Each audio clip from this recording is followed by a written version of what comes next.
Here's your puzzle of the week. Black to play and win. So this is a game between Volodya Torosyan and playing for Armenia against Peter Balint playing for Hungary. And this is from the European Under-14 Championship in Prague, August 2024. Well, you can see that white is the exchange up. Rook for a bishop. But this passed pawn is very far advanced and it's backed up by these very impressive pieces occupying the centre. And black does have a winning move here. Now, I think it's very important. I think his first move is fairly obvious. But you have to find the best defence for white and work out how you're going to crack that. So the first move, Queen f3. Very nice, attacking the queen. So if that's taken,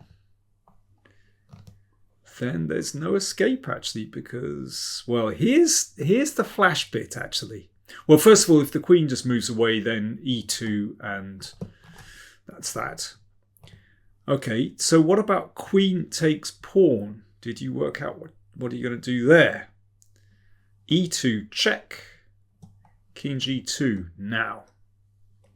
I hope you spotted this little finesse. If black gets a queen, then in fact queen f4 check, and then white picks up the bishop. Not too good. So in this position, I hope you spotted that black still wins. With the under promotion, you get a knight, check, forking king and queen, and black ends up a knight and a bishop ahead, and that's a winning position. There we go, that's the subtlety. And of course, queen takes it amounts to the same thing. This is a winning position. Rook takes f3. Well, in this case, when the king moves up, you can actually get a queen, but of course, we get a knight as well. So they're fairly easy. So queen f3 is the correct move. But the question is, what do you do about rook e1? How do you crack white's position here? Because if you give a check, then white is not obliged to take. The king just steps into the corner. So how does black win? Well, black was very switched on. This is actually the game continuation. And here you can win by putting your opponent into Zugzwang. So basically, black needs just a waiting move. King g7, for example, is a winning move in the game. Bishop c5 was played, also does the same thing. It's just waiting.